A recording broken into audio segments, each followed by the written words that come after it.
খুলনায় হিজবুত তৌহিদের দুই সদস্যকে নিষিদ্ধ সংগঠন হিজবুত তাহরীরের সদস্য দাবি করে হয়রানির অভিযোগ উঠেছে।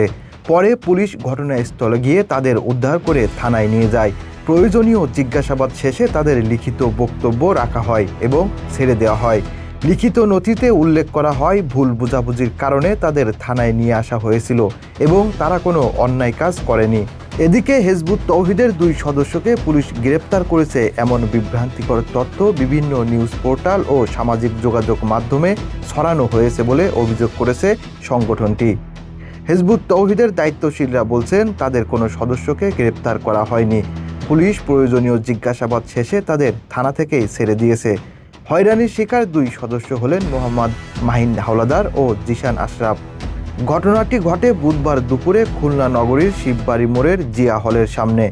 ভুক্তভোগীদের সঙ্গে কথা বলে জানা যায়, ওই দিন দুপুর 12:30টার দিকে সংগঠনের নিয়মিত কার্যক্রমের অংশ হিসেবে তারা সেখানে প্রচারপত্র বিলি করছিলেন।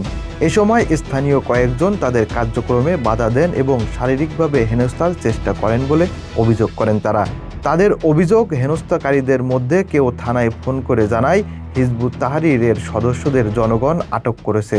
খবর পেয়ে পুলিশ ঘটনাস্থলে পৌঁছে বিষয়টি যাচাই ও জিজ্ঞাসাবাদ করে। পরে পুলিশ জানতে পারে ওই দুই ব্যক্তি হিজবুত তৌহিদের সদস্য। এরপর তাদের থানায় নিয়ে যাওয়া হয়। সেখানে হিজবুত তৌহিদের স্থানীয় দায়িত্বশীলদের উপস্থিতিতে প্রয়োজনীয় আলোচনা ও জিজ্ঞাসাবাদ শেষে একটি লিখিত বক্তব্য রাখা হয় এবং হিজবুত তৌহিদের দুই সদস্যকে সসম্মানে ছেড়ে দেওয়া হয়। কালকে যে অপ্রীতিকর ঘটনা ঘটছে তার তীব্র নিন্দা জানাই। কালকে আমরা যেভাবে কার্যক্রম করি প্রতিনিয়ত, সেই কার্যক্রম করার জন্য শিববাড়ি মোড়ে জিয়া হলে এখানে এসেছিলাম। কিছু সন্ত্রাসবাদী উগ্রবাদী দল আমাদেরকে যে হেনস্থার শিকার করে, তাদের আমরা যেরকমভাবে শান্তিপূর্ণভাবে কার্যক্রম চালিয়ে যাচ্ছিলাম, তারা এসে আমাদের কার্যক্রমে বাধা দেয় এবং বিভিন্ন ধরনের মব সৃষ্টি করার চেষ্টা করে। পরে আমরা প্রশাসনের যখন সহায়তা পাই তখন আমাদেরকে ওইখান থেকে সেফভাবে নিয়ে গিয়েছে এবং এক দল এর অপপ্রচার চালায় এবং তীব্র নিন্দা জানায় এসবের। লিখিত নথিতে উল্লেখ করা হয়, ভুল বোঝাবুঝির কারণে নিয়ে আসা হয়েছিল। পরে বুঝতে পেরেছি তারা কোনো অন্যায় কাজ করেনি, এজন্য তাদেরকে ছেড়ে দেওয়া হলো। এদিকে ঘটনার পরদিন একই স্থানে হিজবুত তৌহিদের নেতৃবৃন্দ প্রচার কার্যক্রম পরিচালনা করেন। এ সময় তারা ঘটনাটিকে কেন্দ্র করে বিভিন্ন নিউজ পোর্টাল ও সামাজিক যোগাযোগ মাধ্যমে ছড়িয়ে পড়া গ্রেপ্তারের তথ্যকে বিভ্রান্তিকর ও অপপ্রচারমূলক দাবি করে এর প্রতিবাদ জানান।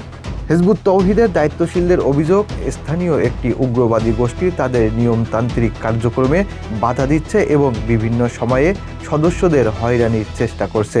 তাদের দাবি, বুধবারের ঘটনাটিও সেই ধারাবাহিকতার অংশ। এ বিষয়ে খুলনা জেলা হিজবুত তৌহিদের আমির আমিন হোসাইন বলেন, হিজবুত তৌহিদ একটি বৈধ সংগঠন হিসেবে নিয়মতান্ত্রিকভাবে কার্যক্রম পরিচালনা করছে, কিন্তু একটি ধর্ম ব্যবসায়ী উগ্রবাদী গোষ্ঠী বিভিন্ন সময় আমাদের সদস্যদের কার্যক্রমে বাধা ও হয়রানির চেষ্টা করছে। বুধবারের ঘটনাটিও আমরা সেই ধারাবাহিকতার অংশ হিসেবেই দেখছি। একই সঙ্গে আমাদের দুই সদস্যকে পুলিশ গ্রেপ্তার করেছে এমন মিথ্যা ও বিভ্রান্তিকর সংবাদ বিভিন্ন নিউজ পোর্টাল ও সামাজিক যোগাযোগ মাধ্যমে ছড়ানো হয়েছে, অথচ বাস্তবে তাদের গ্রেপ্তার করা হয়নি। পুলিশ প্রয়োজনীয় জিজ্ঞাসাবাদ শেষে তাদের ছেড়ে দিয়েছে। আমরা এই হয়রানি ও মিথ্যা বিভ্রান্তিকর প্রচারের তীব্র প্রতিবাদ জানাচ্ছি।